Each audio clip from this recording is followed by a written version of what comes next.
Gaffer, was that a case of not taking your chances? On reflection, possibly, but I still think, our level of quality was poor in terms of, creating chances and on the final one, wrong decisions, and it's cost us of late that not finishing off teams when you're on top, and teams are coming in and they're sitting in, and we're trying to create chances, but there's trying and then there's doing, and we've got to start getting back to doing. Did you put a finger on why?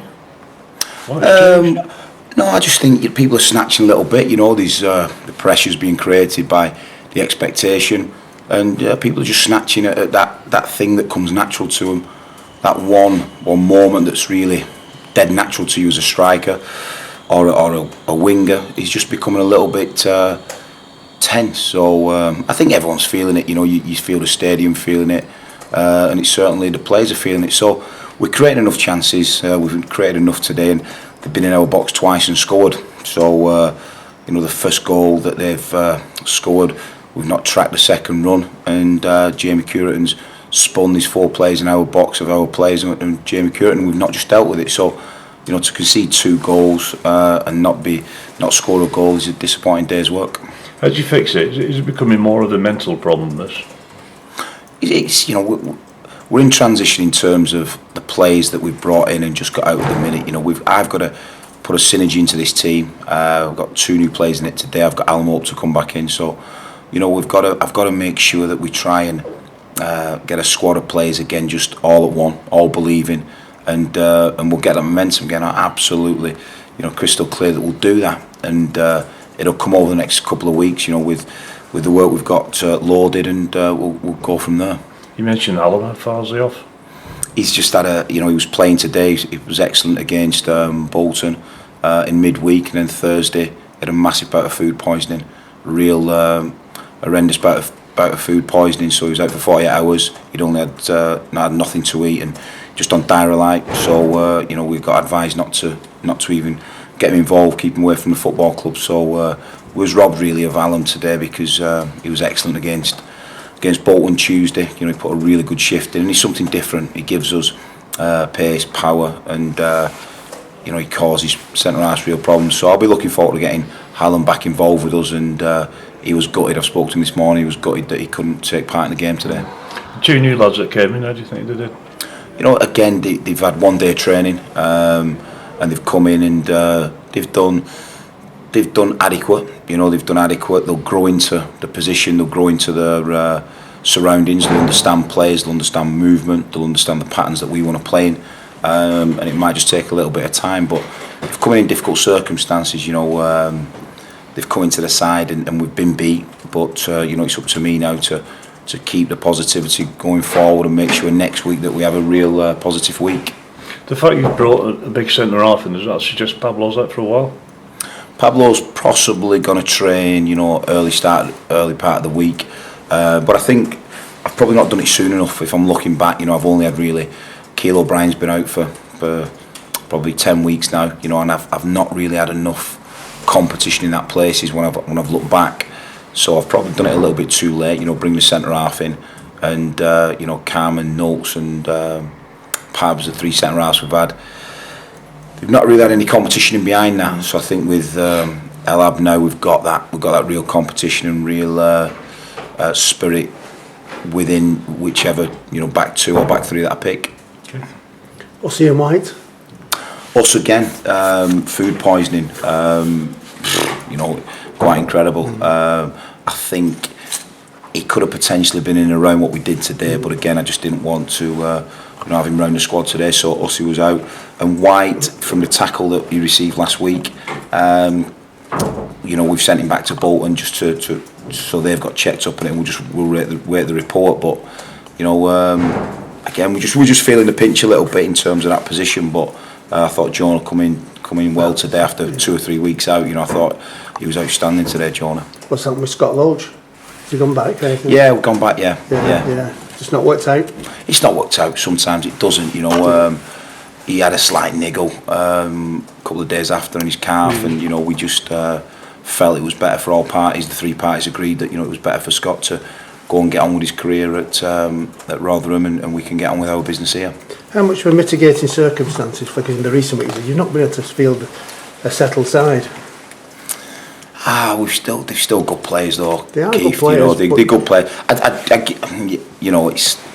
We'll find a rhythm again. I think that the players need to find a rhythm. I think individuals are just tightening up, and goals change games. Like I said, they've been in our box twice in 95 minutes. That's a fact. They've been in our box twice and scored 2 goals. We've penetrated the box. We've gone into the box. We've had deep runners. We've had late runners. And we've just not had that last little bit of quality that has been missing. But it's not just today that it's been missing on quite a few occasions now over the last, Newport, how we didn't, score more goals against Newport. So, it's becoming a little bit of a trend, and that's something that I have to fix on the training ground, because these guys are quality performers. When I look at Nards and Lowy and Rosie, Nicky Adams, Danny May, top performers. So. We've got to get to performing at the maximum levels, and that's what my job is to do. Yeah, I mean, you mentioned those players, for example, if, God forbid, Barry went bust tomorrow, then those lads would be snapped up straight away, so everyone knows the good players. How can you get that mindset back for some of those guys? Because a lot of them have promotions in the past, so, but the perception here now, I've never known this. I don't think Barry have ever been pre-season favourites, possibly ever. Never had one of the bigger budgets. It's a different mindset, and yet you've still got a load of lads who have experienced promotion, so they've got the mindset to do it. How do they get back to that? Just by working hard and finding it back on the. It's like when you look at the best best people in the world, best sportsmen. The only way Phil the Power Taylor does it is by practice and keep repetition of practice. The only way you do something is get back on task and get back in that process. So, it's the detail will be in what they do on the training ground. I'll be demanding, the same high standards that I've always done, and the boys will have to come up to that. But you're not gonna deter that expectation that's out there. It's out there, and we're gonna, as a group, have to learn to deal with it, cope with it, and respond to it, because it's not gonna go away. You've alerted there. I don't know where you got your figures from, that we're one of the biggest budget teams in the league. Bigger, no.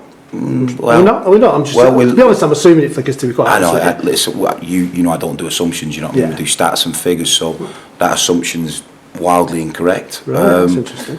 Well, it's not, is it? Because the figures have gone out there that we've not spent as much as what we had last year. We're well down on last year's spend, but yet there wasn't that same for all last season. So we've got an ambition to get promoted this season, and I've said that from the start of the season. A real ambition. Everyone believes that we will, and. We've got to carry that forward and make sure that we keep that dream alive. But certainly, the players at the minute are just struggling to cope with that, and I think the fans are. That's interesting you say that. So it's a non-promotion budget in terms of the top 7, but with some of the best players in the division. That's an interesting paradox there, isn't it? Yeah, and it's that's the fact. Yeah, well, no, facts are facts, aren't they? So what do you do on the training ground then? I mean, is it a case of some of the lads have said we're going to work harder, which I'd rather they didn't say that, because they should be working as hard as they can for me anyway, but is it longer on the training ground for that repetition to take place? No, I think it's the devil in the detail. It's making sure that players, if they've got that goal scoring chance, make sure that they take it, and that we just got to get a synergy. There's been a lot of change on the training ground. There's been a lot of change in terms of personnel. Exactly. We've added to the squad. Some people have rose to the competition. And some people haven't, so we've just got to find that balance, and that's something that I've got to do as a manager. Find that balance, find that synergy, and find that connection. And I believe in what we're doing here, so I'm sure we'll find that. Yeah, I mean, it's strange, isn't it? I was saying before that you come in here and in the last 4 or 5 years, and you look at the table and say, "Oh, Barry's 8th." You'd be dancing and singing in the streets. And that is almost doom and gloom for being 8th in the minute. It's just the whole thing's been twisted completely on its head, hasn't it? Yeah, people forget where you've come from and where this club was 9 months ago. I won't forget. I've got all the documents of when I first come in the club, and I realised, what a mess we was in. So I'll stick to my values. My values: honesty, sincerity, hard work, dedication, commitment, and that'll make sure that I'll stick to that. We've done. We've turned a massive corner at the football club, maybe too quick. We've turned that corner very quick, and some people have come with it, and some people can't. And I've got to make sure as the leader that I keep everyone with a level of expectation, and that's difficult at times. It is, yeah. But happy, it's almost, happy might not be the right word. There's a cup game next week, so one-off, it's a straight one-off. It's not, well, we'll get the 3 points back next week, this is it, isn't it? Is that good at this moment in time? All games are good. When we've had, when you're not in form, which we're not at the minute, then you just want to get back on the training ground and want to show what you can do in that next game, showcase what you can do. And I'm looking forward to the game next week. But whether you've lost or whether you've won, I'm getting excited about putting a plan together to come up with a strategy to beat Luton. So whether it's a cup game, whether it's a league game, we'll be doing the same sort of planning. Yeah, brilliant.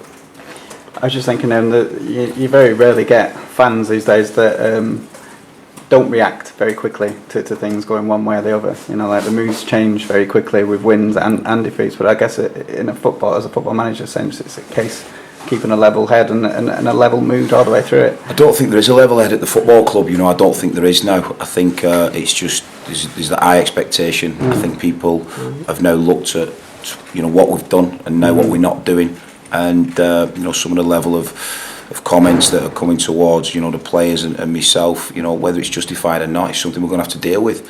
I wanted a club altogether. When I first come to the club, I couldn't believe how every department was, fighting within itself. The whole organisation was fighting with itself, and we've tried to pull a synergy together.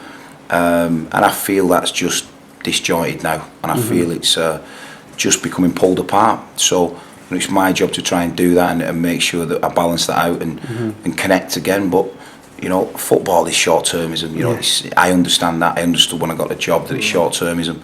We're looking at medium-term to long-term plan here, and I do believe that we've got a lot right, but we've got to keep improving. We're not the finished article, it's quite clear, and but we'll work hard to keep improving that squad and improve results, and that's all you can do. I guess as evidence suggests that the players, the management and the teams that hold their heads when the flag's flying generally are the ones that come out on top at the end of the season, aren't they? It's a test, I suppose. I look at Alan Pardew, when he's, you look at stories like that where they give you so much hope as to how you can turn something round, but there isn't a lot wrong here. People perceive that there is, from the outside, and you guys on the inside, I think what has gone on here, over the last sort of 12 months, but people on the outside, they'll just want quick change, and you can't just do quick change. We've got heavy heights that we want to go to. We're trying to build something here, but if you build something high, you've got to make sure your foundations are in place, and we've got a lot of work to do. Okay, I think one name we've gone through all the players that are sort of missing. Sedge, he was on the bench last week. But Sedge has been ill. Sedge has been off all week with an illness, so we've kept him. We looked at what happened at Stoke, and these viruses going around. They shut the training ground down at Stoke, so we've had quite a lot of phone calls this week from players. Some we've given a day off to. Sedge, we've sort of stayed away. He's got quite a bad virus, so Sedge has been off.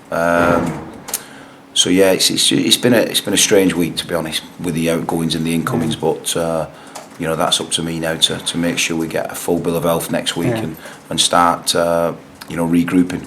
Okay. Well, you mentioned food poisoning, where you think possibly it could be virus, that kind of thing. Sedge's was. And the other two, are you sure, or is it one way or the other? The Husson. No, Opie definitely was. You've seen the doc. We're not too sure with us whether it was viral or food poisoning, but certainly with Opie, it was definitely food poisoning. Okay. With regards to, I guess, the players that were on the bench today, two of those are another two from your youth team, who I think won again this morning, and they've got the Old Trafford date to look forward to. So I guess there's lots of good news underneath the top tier at the moment in the club. Yeah, there's a lot of good news in the top tier. People, if you find it. But certainly underneath what we're doing, we just had our audit yesterday and done really well with that with EPP, and it's a fantastic draw for the football club. We're going to try and get as many people and parents down from the academy that we can, and try and showcase what we're about, because they've been fantastic. The turnaround has been immense, and again, we've moved mountains down at that level, and Kiddo and his staff have come in and work. They work tirelessly. They work all day, and then they're at different venues working hard at night as well. So a massive well done to them, and they deserve that. So got Duds and Burge, who's probably been the two top performers, but you know, you got your Georgie Millers in there. They work incredibly hard, and they've got a real work ethic. You know, in that youth team, so it's looking bright for that. Okay, and just sort of on the record, going back to the two guys that made their debuts today, just explain a little bit about the characters that you brought into the club and what you want to see from them, basically. He just sort of Adam in terms of his structure and stature, and you know, he's a very aggressive player.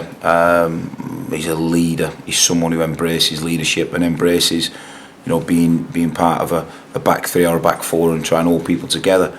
I think he'd lead Cam really well, and you know, I could perm him with any one of our centre halves, and if I go to a three, there's a flexibility that if we go to a three, Adam can play part of that. So Adam's a good sort with a fantastic character, and again, he makes good decisions on a football pitch. Mills has got an energy, he's got a drive about him, he's got a forward drive, and he gives a bit of a utility. You know, he gives us covering centre mid. He can play as a centre midfield player. He can play one of the three midfield player, and he's got a left foot, which you know, I like a left-footed player sometimes in midfield. But at left back, you know, he's somebody who drives the team forward, and you know, I've seen that today. So I was quite happy with the debutants. But you know, we've still conceded 2 goals, and that's something that, you know, I've got to get evaluated and see where they've come from. Okay, right. Are those two with a view, by the way, those two lads? With a view for permanent? No, just loan deals. Yeah. Okay, yeah. right, thanks. Cheers, guys.